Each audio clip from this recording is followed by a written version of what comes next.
Fa un tempo tipico di inverno, con un po' di nebbia, ma è peccato che non ci sia neve oggi. Mi piace questo luogo col fiume accanto. Ultimamente sto migliorando il mio italiano, rinfrescare le mie conoscenze della lingua, e ho deciso di prendere il mio primo libro che usavo all'età di 18 anni, quando ho iniziato a studiare l'italiano, ma mi rendo conto che non ho più questo libro, magari l'ho regalato a qualcuno. E questo mi dispiace molto perché avevo veramente voglia di sfogliare quel primo libro. Ho anche deciso di cercarlo in un antiquario,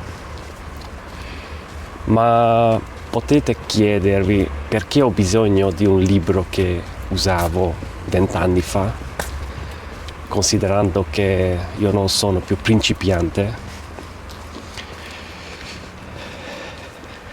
Allora la mia esperienza è che è molto utile riprendere il tuo primissimo libro, perché io ci trovo spesso parole che non ricordo più, io vi trovo spesso regole grammaticali che non uso in modo corretto. E inoltre c'è un'altra cosa, è molto piacevole rivivere quel momento,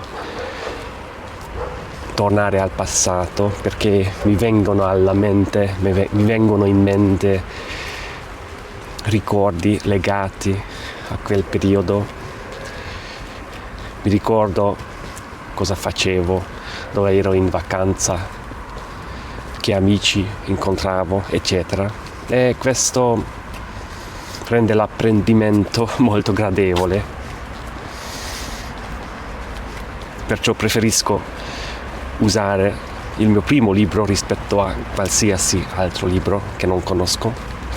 E vi consiglio anche di riprendere il vostro primo libro, perché sono sicuro che vi troverete parole che non ricordate più, vi troverete regole grammaticali che non usate più in modo corretto, e vi farà piacere, ne sono sicuro, di ritornare al passato e rivivere un po' quel periodo.